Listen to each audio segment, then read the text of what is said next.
de femme à femme. Bonjour, je suis Hélène. Tous les mardis, je vous invite à découvrir en toute simplicité les instants de vie d'une femme qui pourrait changer la vôtre. Ces témoignages ne vous laisseront pas indifférents. Bonjour à tous, bienvenue dans cette nouvelle semaine avec votre podcast de femme à femme. Aujourd'hui, je reçois une femme qui m'a accordé un peu de son temps et j'en suis vraiment extrêmement heureuse.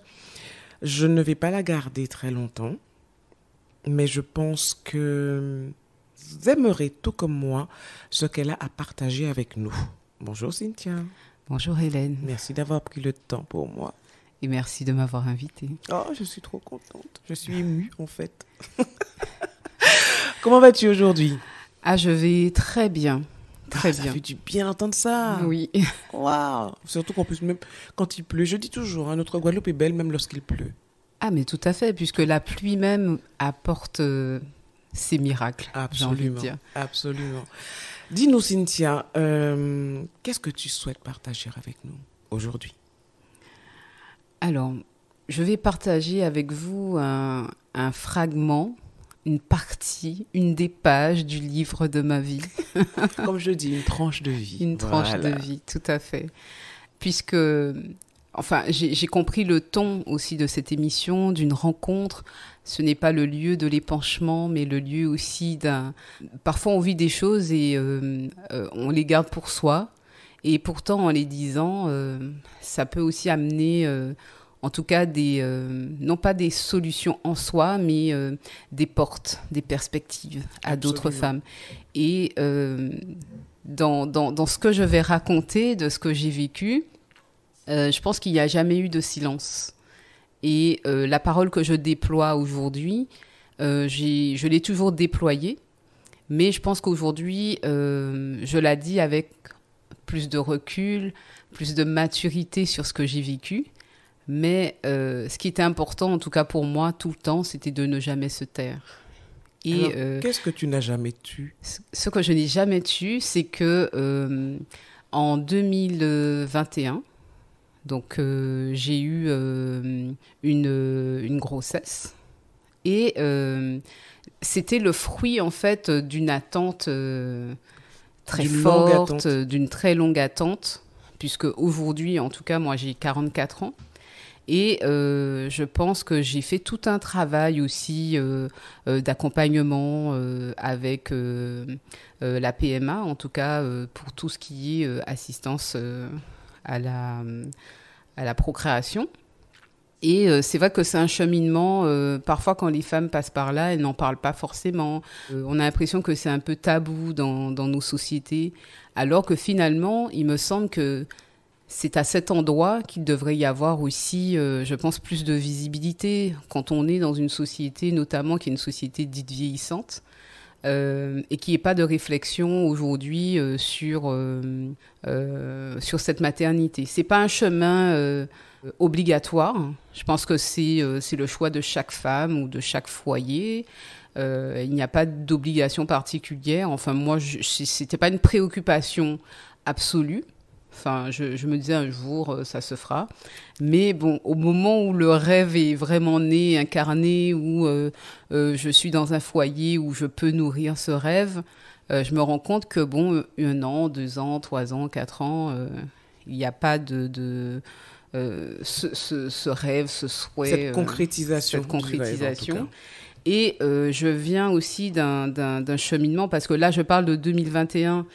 J'expliquerai pourquoi, parce que ça a été une grossesse plus longue. Mais en 2017, j'avais déjà une grossesse. Et au bout du 3e mois, en tout cas, quand j'ai fait ma visite, quand on est arrivé avec papa, le gynécologue, il dit « Papa doit s'avancer aussi pour écouter le cœur de bébé ». Et au moment où il pose l'ensemble des outils, enfin en tout cas pour arriver à écouter ce cardiogramme, on n'entend pas le cœur. Et il dit « Je suis désolée, mais il n'y a pas de rythme cardiaque.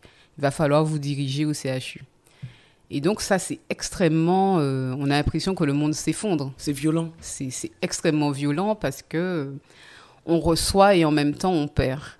Et donc, ce jour-là, je pars au CHU. Enfin, je suis censée avoir une intervention d'urgence, mais évidemment, il y a d'autres urgences plus urgentes. Donc, on me demande est-ce que je veux rentrer chez moi et revenir le lendemain. Je lui dis, là, je ne vais certainement pas rentrer chez moi parce que je suis partie avec un bonheur et je ne vais pas rentrer avec en sachant qu'il n'est pas vivant. Il n'est plus. Et donc, on m'a proposé de rester pour l'intervention le lendemain. Et donc, l'intervention s'est faite le lendemain vers midi, puisqu'il faut bien extraire ce corps. Et donc, ce petit être qui n'est plus vivant. Et donc, ça s'est passé... en fait, c'est un endormissement total, puisqu'on est sous anesthésie totale. Générale. Et donc, en fait, quelque part... c'est un arrachement dont on n'a pas vraiment la conscience. Juste, on peut imaginer être vidé. Pour moi qui photographie beaucoup, qui filme, qui dessine. En fait, tu mets en image tout ce que tu vis. Voilà. Et donc, c'était devenu un monde sur lequel j'ai beaucoup travaillé aussi, sur une certaine partie de mon approche plastique, qu'on peut retrouver sur mes pages Instagram. Je ne travaille pas de la même manière d'une page à l'autre. J'ai un travail très photographique, mais j'ai eu un travail aussi très expérimental sur ces questions-là. Où après 2017, le temps passe, on dit « Ah, mais des fois, pour un premier enfant, ça arrive, vous inquiétez pas, il faut vous rassurer, ça ira. » Donc 2018, 2019, 2020... Donc, on se dit, ça fait 3 ans, donc on a un suivi donc en PMA sur l'année 2020. Et en octobre 2020... bingo, la grossesse. Bingo, voilà, bingo. Et donc, en fait, c'est la première rencontre de cet ovocyte... de cet ovule et de ce spermatozoïde dans le laboratoire, c'est les rencontres avec le laboratoire, c'est les dessins. En fait, ça devient un monde un peu magique aussi où je ne vis pas de douleur. Quelque part, à chaque instant, je suis dans la construction d'un nouveau monde. Et ce monde-là passe aussi par la création et je trouve toujours une magie. Par exemple, la biologiste, quand elle dessine les follicules, je lui dis « Ah, c'est super, est-ce que je peux garder ce dessin ?» J'intègre tout dans mon travail de création. 15 jours après, on fait ce test de grossesse, il est positif, tout le monde est content. On se dit « Mais wow, c'est la première fois qu'on essaye, c'est magique, c'est super. » Mais je pense que souvent aussi... il y a un environnement, il y avait cet environnement bienveillant, mais il y avait aussi autour de moi plein de tensions au travail. Je ne dis pas que c'est ça forcément qui a causé ce qui vient, mais ce qui vient, c'est que, encore une fois, au 3e mois, je revis 2017 et on me dit, ça va pas, il ne grandit pas. Non seulement il ne grandit pas, mais on voit un certain nombre de malformations. Le cœur, là, il y a une vraie problématique. Il a l'air plus petit que ce qu'on attend à 3 mois. Des petites choses comme ça. Donc, je me dis... elle me dit, donc la sage-femme, c'est pas encore un cas problématique. On verra à la 2e échographie. Mais en même temps, plus le temps passe, moins on peut intervenir, plus l'intervention est difficile. Et donc, elle me dit, quand même, on ne va pas attendre la 2e échographie, on va faire à mi-chemin entre la 2e et la 1re. Donc, on se revoit à 4 mois et demi. Et là, entre-temps, on a fait toute une batterie de tests, on a vu les biologistes, tout le staff du CHU, les spécialistes se sont déjà réunis. Il n'y a rien à faire. Cet enfant n'a pas grandi et s'est arrêté. Et on me dit quelque part, comme il est encore attaché à votre nombril, il y a ce soupçon de vie, mais c'est inéluctable, il va se détacher. Et donc, là où en 2017, quelque part, en fait, j'étais tellement à fond dans le travail, j'étais passionnée. Je pense que je n'écoutais pas mon corps, mais... avec le recul, je m'étais dit, sans m'accuser, je m'étais dit, je pense que quelque part, je donne trop. Toujours trop au travail, à la passion, au projet. Et il y a des fois, on est tellement dans les projets, on ne sait pas si on a mal aux bras, mal aux oreilles, on ne sait pas comment on vit, on n'entend pas son cœur quelque part même, son souffle. On se lève et on travaille, on est passionné. Et je n'ai aucun regret là-dessus. Mais je m'étais dit, il faut que je prenne ce recul-là et que je prenne un peu ce temps pour moi, un temps plus méditatif, un temps d'écoute. Et ce que j'avais l'impression d'avoir fait pour cette deuxième grossesse, d'autant plus que on sortait de la grande période plus ou moins de pandémie avec des réos, des silences, des rappels. Mais c'était aussi un contexte malheureusement de travail extrêmement anxiogène. Et là, j'ai dû vraiment me poser des questions sur mais quel environnement on crée pour soi, quelque part, en fait. À quel moment on s'aime? À quel moment on prend du temps pour soi, pour s'écouter, pour se dire qu'on est dans le silence? Et en fait, c'est ce que j'ai traversé avec cette grossesse. Et j'ai essayé de voir tous les biologistes, mais qu'est-ce qui est possible?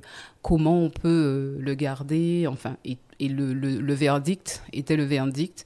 Il fallait forcer cet accouchement parce que l'heure était venue de nous faire signer en tant que parents une décharge en disant la vie de la mère est engagée, la vie de l'enfant.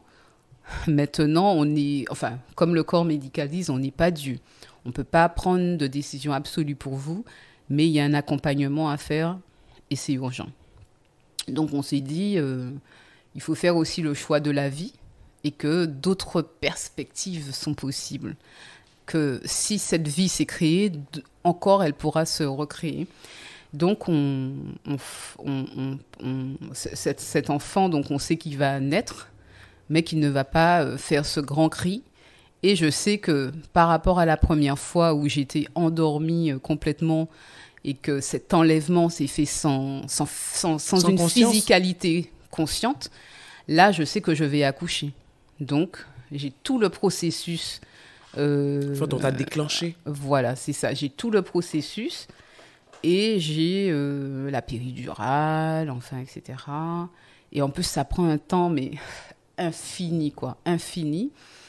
Et même si je sais que mon enfant ne sera pas vivant, je ne sais pas, pendant tout le temps de l'accouchement, je ne pense pas à ça. Et quand il arrive, bien sûr, moi je m'étais déjà préparée, parce que mon médecin aussi, qui est vraiment devenu une amie de cœur, était là.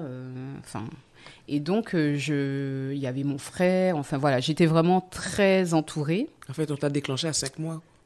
4 mois et demi. Ah ouais, vraiment. 4 mois et demi. Et donc, on demande, est-ce que vous souhaitez le voir? Bon, on sait très bien que quand on est sur une terminologie médicale, on ne va pas parler d'enfant tant que on n'est pas arrivé au stade d'accouchement avec ce cri. Mais il y avait aussi quand même quelque chose d'assez précieux avec ces jeunes femmes assistantes, sages-femmes qui entouraient en tout cas ce jour-là l'accouchement. Et m'ont dit, est-ce que vous souhaitez voir votre enfant? Et je savais qu'on allait me le demander. Je sais aussi qu'il n'est pas encore dans un stade de bébé de 9 mois. Mais il fallait que je le voie parce qu'il y a une partie de moi aussi qui me disait, mais et si jamais tu n'en as pas un autre? Celui-là, fallait vraiment que je l'incarne, que tu l'aies en toi. Voilà, que je le nomme, etc. Et son papa avait déjà trouvé son nom. Donc on l'a nommé, il est sur notre livret. Et donc aussi, on nous dit que c'est un garçon, probablement, parce que ils avaient quand même des doutes. Et puis, donc, on nomme comme un garçon, enfin, je sais pas, c'est un nom d'être, en tout cas d'être. C'est ni un garçon ni une fille, la question du genre ne se pose pas particulièrement à ce moment-là. Bon, il y a bien sûr toute une analyse qui va arriver vraiment à titre posthume. Et en plus, après qu'on ait fait toutes les cérémonies de funérailles... Ah oui, c'est allé vraiment jusque-là. Oui, j'ai vraiment demandé... pour moi, c'était un acte symbolique, vraiment. cet enfant a été pris en charge par les pompes funèbres. Donc, c'est toute une démarche. Parce qu'à 4 mois et demi, on n'est pas obligé de récupérer les corps. Il y a un stade où il y a une obligation d'enregistrement. En deçà, autour de 4 mois et demi, il n'y a pas d'obligation. Évidemment, je me pose la question de qu'est-ce que devient ce petit être finalement. Est-ce que c'est juste un petit bout de cœur, un petit bout de membrane? Non, pour moi, c'était plus que ça. Et donc, je ne pouvais pas admettre qu'il atterrisse je ne sais où. Oui, qu'il soit simplement incinéré au CHU, quelque part dans un... Oui, voilà, dans un amas d'autres... je sais pas, on est nous d'autres matières, à la fois, oui, on est fait de matière, on est infiniment grand, infiniment petit, on est infiniment petit dans l'infiniment grand de l'univers. En fait, quel que soit son stade, c'était ton enfant. Voilà, absolument. Et du coup, en fait, il était, il était tout petit et il y avait ce visage, mais extrêmement... évidemment, bon, j'ai déjà vu un bébé à la naissance, ça n'a rien à voir. Mais en fait, de voir un tout petit être comme ça, on aurait dit une petite poupée, et ils avaient vraiment bien emmailloté. C'était extrêmement touchant, parce que c'est de voir un petit être comme ça en création, mais qui est déjà très avancé. Les paupières, le nez, la bouche extrêmement dessinée, tout était... c'était extrêmement troublant. Et en fait, moi, j'étais comme ça, extrêmement admirative, de cette complexité du vivant, quelque part, en fait. Et ça m'a... j'ai pas pleuré, j'étais pas dans la douleur et tout ça. J'étais juste dans la contemplation d'un petit être. Certes, il ne crie pas, il ne parle pas, il ne me regarde pas, mais j'ai été contemplative malgré tout. Mais il n'y a que au moment où je quitte le bloc, où on me dirige dans un autre bâtiment du CHU, évidemment, on ne nous met pas les mamans qui n'ont pas, en tout cas, donné ce qu'on va appeler la vie, dans les mêmes blocs. Ah oui, clairement. Oui, voilà, non, c'est beaucoup... Enfin, je pense que c'est beaucoup trop dur. Beaucoup trop dur de se retrouver oui, parmi des mamans qui sont là, en train de langer, en train d'allaiter, en train de... Absolument. Et donc, j'arrive dans ce fameux 8e étage du CHU. Et là, pendant tout le trajet dans l'ambulance... Là, le contre-coup, il est évident parce que je n'ai plus les personnes que j'aime autour de moi. Il y a cet arrachement vraiment, du coup, conscient de ce petit corps, de ce petit être. Et du coup, waouh, là, je suis seule dans ma chambre. C'est le dénuement le plus total et c'est l'effondrement aussi. Mais dès le réveil... évidemment, peut-être aussi, je suis quelqu'un de très cérébral quelque part, et je me dis, ok, je sais que quand je vais me réveiller, je vais pas me tourner à gauche, à droite et voir ce petit être qui me regarde, qui me sourit, le berceau, etc. Et je me dis, de tout ça, il faut se relever. De tout ça, il faut faire récit. Il faut être déterminé. Je vois la lumière, en fait, arriver à travers cette fenêtre et je me dis, ok, tes pleurs sont nécessaires. Tes pleurs vont te servir aussi à te rappeler de cette histoire. Cette histoire, elle sera gravée dans le livre de ta vie. Mais ta douleur était normale. Oui, oui, tout à fait. Il fallait l'accepter. Oui, il fallait l'accepter. En fait, mais je pense que moi, quand je me lève, je ne sais pas si je suis... dans l'acceptation ou pas, je suis un déjà... peu tôt pour l'acceptation. Voilà, c'est ça, justement, c'est déjà un peu tôt, mais moi, je suis déjà dans un processus, entre guillemets, de réparation, selon moi, parce qu'on pense que, ok, oui, c'est bon, je vais me mettre debout, mais oui, ça ira, il faut avancer. Quand on a l'impression de traverser ce tunnel ténébreux, quelque part, moi, je me disais, mais il y a forcément cette lumière au bout. Et en fait, tant que je ne la vois pas, je dois marcher. Et je marche jusqu'à ce que je vois des perspectives devant moi. Et assez tôt, j'essaie de regarder sur les réseaux, mais qu'est-ce qui existe aujourd'hui, mais ce que je suis en train de traverser, j'ai jamais vraiment entendu quelqu'un m'en parler. Et je regarde, parce que, bon, bien sûr, on nous donne toute une documentation sur le deuil périnatal, et puis aussi cet encouragement à voir la psychologue du CHU, etc. Et donc, c'est vrai qu'au départ, je me suis dit, bon, la première fois, je n'avais pas fait ce travail-là. Je pense que j'ai continué à travailler simplement comme un pansement.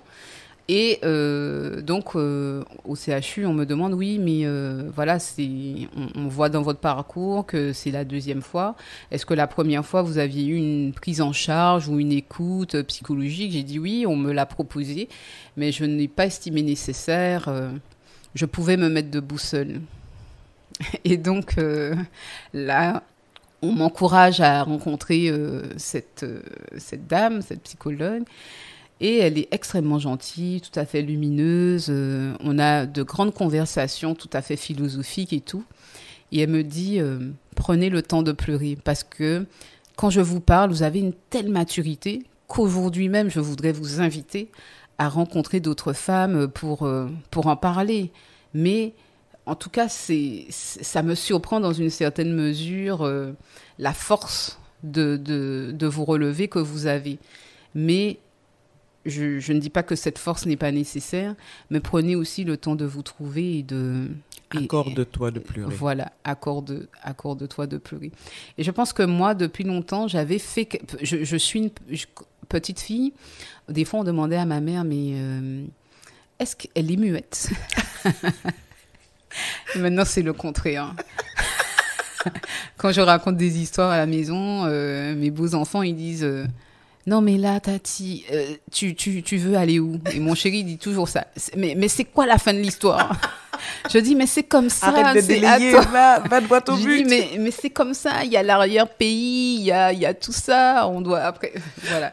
Et donc, quelque part, il y a aussi cette nécessité de récit chez moi qui fait que voilà, j'ai certes à un moment donné porté cette douleur, mais je me suis dit, et je repense, même si c'est pas le même contexte, mais je repensais toujours, j'ai vu Kassav, je sais pas combien de fois en concert, 1000 fois peut-être, enfin j'exagère, mais ce dont je me rappelais toujours, ce moment où souvent on dit, quand Jocelyne dit « Ou Kessa levé », elle parle d'un limbé, et souvent les gens sont émus par cette chanson, et ils ont envie qu'elle la chante encore. Elle dit, mais cette chanson, je ne la chante qu'une fois. Parce que le limbé, c'est pas quelque chose avec lequel tu t'associes. Oui, tu t'alimentes pas au limbé. Tu t'alimentes pas. Je la chante une fois pour dire sa réalité, et puis on se lève. Et donc, moi aussi, je m'étais dit dans cette histoire, je me lève. Je me lève sans l'oublier parce que je la porte en moi. Et puis, du coup, je sors du CHU, mais tout de suite, je commence les démarches pour vraiment honorer cet enfant. Mais moi, je me prends une première claque dans le premier pompe funèbre parce qu'en fait, bon, c'est vrai que je suis née aux Abîmes. J'habitais aux Abîmes à ce moment-là. Et mes parents habitent à Vieux-Habitants. Donc, évidemment, c'est des choses auxquelles on ne réfléchit pas tout de suite. Parce que ça ne nous vient pas en tête. Administrativement, à quel caveau on est associé? Est-ce qu'on peut acheter une concession, etc., etc. Et là, on commence à rentrer dans des complexités. Et je me dis, le plus simple, c'est de le mettre dans le caveau familial à Vieux-Habitants. Mais évidemment, ça veut dire qu'il faut traverser toutes les communes, etc. Enfin, il y a des... Voilà, il y a des frais. Et la dame, elle me dit, est-ce que vous voulez faire tout ça de choses pour un mort-né? Oh, elle t'a sorti ça comme ça? Voilà, mais en fait, elle l'a sorti. Après, je pense pas qu'elle voulait. C'était pas méchant. C'était pas méchant. Je pense pas que ce soit méchant. J'ai compris que c'était pas méchant. C'était maladroit. Mais c'était maladroit. Et j'ai compris aussi tout de suite. Enfin, moi, je suis quelqu'un, je prends beaucoup de recul. Je pense que je suis c'est déjà un lapsus. Je suis une grande adepte des 4 accords Toltec. Quelque part, j'essaie toujours de relativiser, enfin, de faire en sorte que moi, ma parole soit impeccable, mais ne pas le prendre personnellement. Et ça va me servir dans les étapes qui vont suivre, hein, quelque part, puisque quand j'arrive, je suis refroidie. Je regarde mon frère. J'ai une amie qui nous a accompagnés, Suzy, qui était adorable aussi dans ce soutien. On s'est regardés tous les trois et on s'est dit, mais vraiment, c'est clair que même symboliquement, c'est pas ici. Et donc, finalement, on est allé dans un deuxième pompe funèbre. Enfin, je vais même les citer parce qu'ils ont été... Enfin, non, on peut pas. Non, ceux qui ont été extraordinaires, il n'y a pas de souci. Et en fait, en tout cas, c'était chez BD des Branches. Et ils ont été... Mais la dame, elle était extraordinaire. Parce que, enfin, même là, ça me donne envie de pleurer parce qu'en fait, elle devait partir. Elle me dit, ah, mais vous savez, moi-même, j'ai perdu quelqu'un récemment, etc. Et elle avait fini son temps de travail. Mais elle m'a dit, je vous ai eu. Et quand je vous ai eu, j'étais encore à l'hôpital. Parce qu'en fait, quelque part, mon frère voulait le faire, ma cousine voulait le faire, enfin, mon ami voulait le faire. Tout le monde voulait organiser. Mais moi, je tenais à le faire, en fait. On me dit, mais c'est pas le moment, prends le temps. Et en fait, c'était comme une façon de me sortir déjà de tout ça. Et cette dame, elle m'a dit, mais ça m'a touchée, en fait, que vous m'ayez appelée. En plus, quand je vous ai demandé la date, vous aviez accouché la veille. Je me suis dit, je vous attends. Moi, j'ai noté sur mon petit post-it, Madame Fibel. Mais bon, là, j'allais partir. Mais c'est pas grave, venez, asseyez-vous. Et elle a fait toutes les démarches. Et ils ont été vraiment extraordinaires. Et donc... Et tu as pu rendre donc cet hommage à ton enfant. Absolument. Donc, après, c'était extrêmement troublant parce que, moi, je connaissais la toute petitesse de cet être. Et quand j'ai vu je pense que ça a vraiment aussi troublé mes amis qui sont venus. J'ai des collègues aussi, je savais qu'ils vivaient des choses terribles à ce moment-là et particulièrement ce jour-là. Et ça m'a vraiment émue.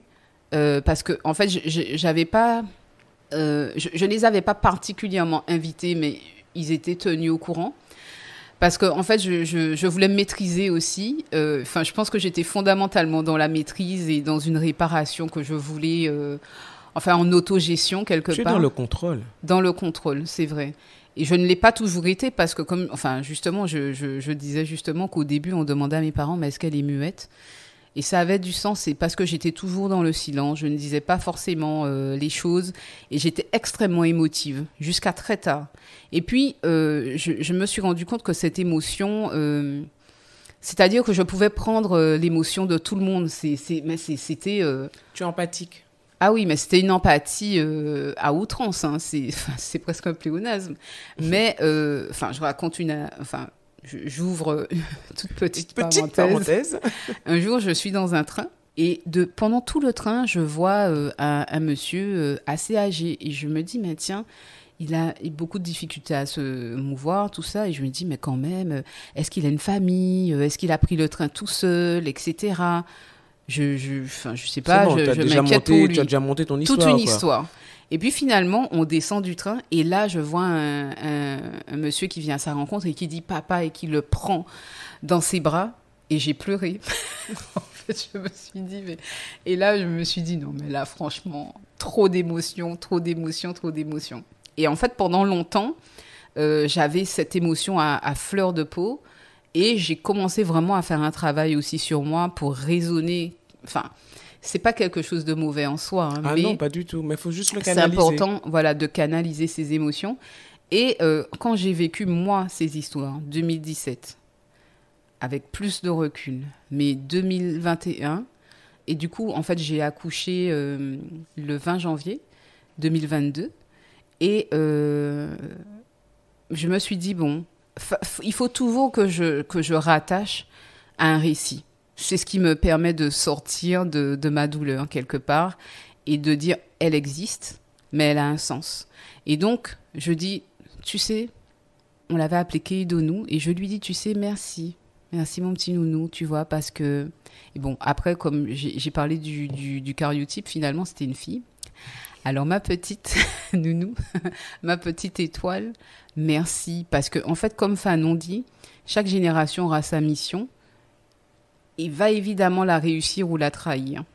Et cet enfant, quelque part, a été c'était une petite fenêtre de bonheur, mais qui fait que je ne travaillais pas à ce moment-là. Un moment où finalement il y avait des tensions extraordinaires là où j'étais. Et finalement je me suis dit, au fond, tu as été cette petite bulle qui m'a protégée de cette violence aussi humaine qui peut nous assaillir parfois. Et même si quelque part je n'avais pas le repos absolu de mon esprit et que même pendant cette grossesse j'étais travaillée par tout ça, je me suis dit, à partir de maintenant, il ne faut pas que je laisse aussi cet extérieur me fondre. On n'appartient pas à un lieu, oui, vampiriser, c'est ça. C'est vraiment et j'avais le sentiment que toutes ces années, quelque part, en fait, oui, je m'étais laissée un peu ronger de l'intérieur par plein de choses. Et à partir de là, je commençais aussi à me déterminer et me dire, OK, là, il faut rentrer dans la phase de silence, dans une phase où j'ai toujours développé une pensée positive, mais cette pensée positive, fallait peut-être lui donner un ancrage, lui donner une corporalité quelque part. Et donc, j'ai commencé un travail là-dessus, en fait, sur cet outil qui va te permettre, en plus de l'autogestion que j'avais absolue, de trouver aussi une paix intérieure, du temps pour soi, du temps pour le foyer. Parce que souvent, mon compagnon, il me disait, mais si j'étais un clavier, peut-être que tu me toucherais plus souvent. Tu m'accorderais. Tu me toucherais plus souvent parce que tu es plus souvent sur ton ordinateur. Qu'est-ce qu'on a ce soir? Une soupe au clavier? Et en fait, c'est vrai que Mais aujourd'hui, justement, j'ai pris ce temps. J'ai pris ce temps avec nos enfants, avec aussi, je remercie toutes les mamans parce qu'elles sont précieuses aussi dans notre vie. Je crois qu'elles ont construit quelque part ou aidé parfois les histoires se font dans l'amour, dans la douleur, et elles ont chacune ce parcours avec cet homme avec lequel je vis, mais elles ont toutes aussi ce recul, et je les remercie pour les magnifiques enfants qu'elles ont mis au monde et qui me donnent tellement d'amour et aussi tellement de paix. Et en fait, j'ai beaucoup réfléchi à l'adoption. Je me suis inscrite aussi parce que, enfin, j'en ai parlé aux enfants aussi parce que tout ce monde, c'est toute une famille. Et en fait, j'en ai parlé aux mamans aussi, puisque évidemment, ça implique les unes les autres, parce que quand on monte un dossier, après, on interroge tout le monde. On interroge les enfants, les anciennes mamans, enfin les anciennes compagnes du moins, plutôt, mais les mamans. Et c'est tout un environnement avec très bienveillant. Et je me suis dit, OK, je me revoyais, par exemple, quand je suis au travail, je finis tard, elles sont avec moi, ah oui, mais Tati, tu parles beaucoup, quand est-ce qu'on rentre, quand est-ce qu'on passe du temps ensemble, même ce matin, quand je suis partie, elles m'ont dit, ah, mais ton interview va durer combien de temps? Est-ce que tu seras revenue pour le repas? Est-ce qu'on mange ensemble? Tu veux qu'on mange à l'extérieur? J'ai dit, oui, on va manger à l'extérieur. Est-ce qu'on peut aller à la plage? Bon, il pleut aujourd'hui. Mais on fera autre chose. Mais quelle a été ta décision finalement pour l'adoption? Ma décision n'est pas ma décision. À un moment donné, je me suis dit, il faut se poser. Il faut arrêter d'être dans l'autogestion et quelque part aussi donner à l'univers ce temps méditatif pour recevoir des réponses et pas toujours les fabriquer. Et c'était ça finalement. En tout cas, chaque histoire est différente. Mais je crois que peut-être une des perspectives qui a été la mienne, et quand j'en ai parlé avec d'autres femmes, ça a été vraiment de conforter l'idée de parler, de conforter l'idée de raconter, parce qu'à chaque fois que j'ai raconté, d'autres femmes m'ont partagé aussi leur douleur, mais m'ont partagé aussi leur bonheur. J'ai une amie qui, cette année, elle a accouché en fait le 11 février. Et elle a 46 ans. Et c'était son premier enfant. Je me suis dit, mais j'étais pleine de bonheur pour elle, pleine de joie pour elle. J'étais inondée de bonheur. Et en fait, pendant cette même période, je me sentais extrêmement fatiguée. Extrêmement fatiguée. Je me suis dit, bon, j'ai fait 1000 tests dans ma vie. Et à chaque fois, j'avais la crainte qu'il soit négatif et il était négatif. Et ce jour-là, je me rends à la pharmacie en février, je prends un test et je me dis, on est mi-février, et j'ai dit, celui-là, je sais qu'il est positif parce que je ne sais pas ce qui se passe, mais c'est très différent de tout le temps et là, j'ai une conviction. Et je le fais, il est positif, j'appelle mon médecin, elle me dit, tu viens vendredi prochain, dans une semaine, tu viens. Et là, on va, elle me dit, il y a 8 semaines. Et c'est incroyable parce que c'était comme en 2017, c'est-à-dire que comme j'étais à fond dans le travail, après il faut dire que chaque femme a son cycle. Moi j'ai des cycles extrêmement longs depuis l'adolescence. Donc ça aussi c'est un message aussi aux femmes. Souvent on dit ces fameux 28 jours sur lesquels on doit être rythmé absolument. Non, ça varie. Moi ça c'est varie. Absolument pas mon ça cas. Varie je pouvais d'une rester. D'une femme à l'autre, absolument. Il faut le rappeler. Mes cycles, on va dire mes lunes sont vraiment en phase avec elles-mêmes. Je ne sais pas comment les déterminer. Je savais juste physiologiquement à quel moment ce cycle se déclenche. Mais 30 jours, 60 jours, 75 jours, il n'y avait même pas de possibilité d'avoir un marqueur précis. Et donc, pendant ces 8 semaines, comme j'ai beaucoup travaillé, je ne me suis jamais rendu compte. Et sauf, en fait, vers la fin des 8 semaines, là, je sentais quelques engourdissements, même au niveau des seins, plus volumineux, des picotements. Je me suis dit, oula, là, je ne suis pas la même. Et parce que aussi, ce week-end-là particulièrement, j'avais pris le temps du repos. Et ça change tout, en fait, parce qu'on s'écoute. Et je me rappelle, j'étais à la campagne, le silence est différent, on apprécie tout différemment. Et là, c'est comme si je me découvrais quelque part. Et là, je me suis dit, et je sortais de résidence, enfin, j'étais en pleine sortie de résidence avec mon frère, qui travaillait sur un hymne au monde nouveau. Et en fait, je me suis dit, OK, est-ce que, je garde ça pour moi, ou je le dis, ou... Et en fait, comme ils étaient dans une création, justement, collective, quelque part, que lui, il initiait, je leur ai dit, en fait, au moment où on fait cette prière de lancement, vous savez, quelque part, en fait, c'est un bébé que vous allez mettre au monde. Mais vous l'avez rêvé, vous l'avez dessiné quelque part dans votre tête. Et chacun des artistes a sa vision du bébé idéal. Vous ne savez pas ce qu'il va donner tant que vous ne l'aurez pas livré au public, délivré. Mais croyez que chacun de vous a mis le meilleur de sa part, parce que aujourd'hui, c'est ce que je vis en moi. Il y a ce bébé qui est en train de grandir, et je crois qu'il est ce monde nouveau, et je crois qu'il est cet hymne au monde nouveau. Et donc, du coup, j'ai balayé d'un revers de main aussi cette superstition d'attendre, etc. Et je me suis dit que dès que je le sais, il faut que je l'incarne. Il faut que je dise que, voilà, il va avoir cette puissance de vie. Et du coup, hymne pour des mondes nouveaux, voilà, ce petit être est en moi. Et en fait, pendant un mois, qui a suivi, donc de mi-février à pratiquement... normalement, ça devait être mi-mars, mais ça a duré plus longtemps parce que ça a été très compliqué. Après, je devais faire plein d'examens parce que, du coup, quand on a des antécédents, on a la possibilité mais c'est d'avoir... une grossesse à risque. Voilà, et on a la possibilité d'avoir des prises en charge exceptionnelles, c'est-à-dire que le DPNI, enfin tout ce qui va être les marqueurs pour la trisomie, etc., on peut les anticiper. Mais là où j'aurais pu avoir les réponses rapidement, j'ai encore attendu un temps infini parce que ma prise en charge au niveau du laboratoire était un peu complexe. Les retours de Paris n'arrivaient pas. Mais est-ce que et tu puis les après, là je les ai.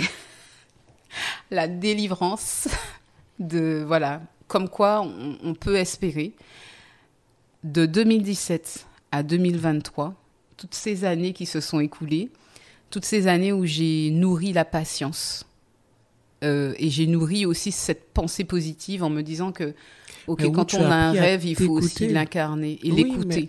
Voilà, et m'écouter. Voilà.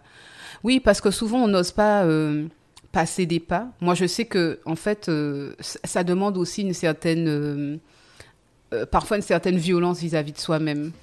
Parce que je suis toute chose, hein. Je suis toute chose parce que, en fait, en direct live, j'apprends quelque chose.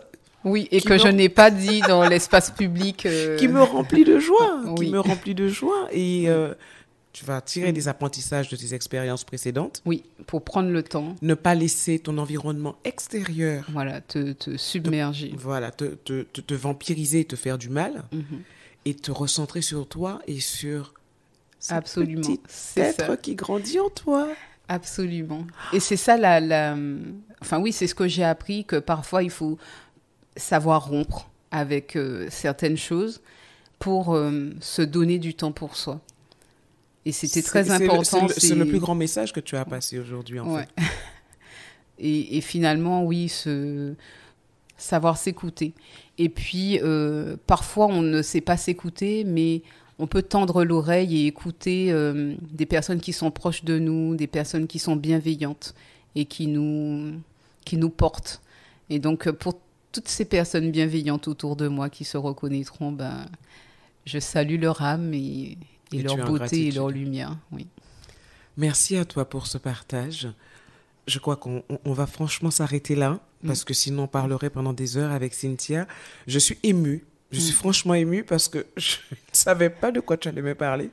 Et en plus, la nouvelle que tu viens de nous apprendre en direct, je suis trop contente, s'il te plaît. Merci. Merci d'avoir partagé ça avec moi. Merci beaucoup de me donner l'occasion aussi de dire l'histoire de ces étoiles qui sont quelque part et l'histoire de ce nouvel être à venir.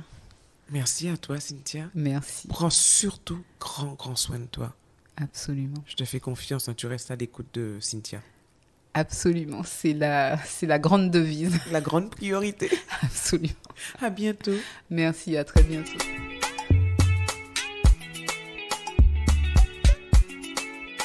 Merci d'avoir été avec nous pour cette tranche de vie. Si vous avez apprécié, pensez à vous abonner à ma chaîne YouTube Femme & Co pour ne manquer aucun épisode. Ils sont également disponibles sur Apple Podcasts, Deezer, Spotify, entre autres. Alors likez, donnez un maximum d'étoiles, laissez vos commentaires et surtout partagez. À la semaine prochaine. En attendant, prenez soin de vous.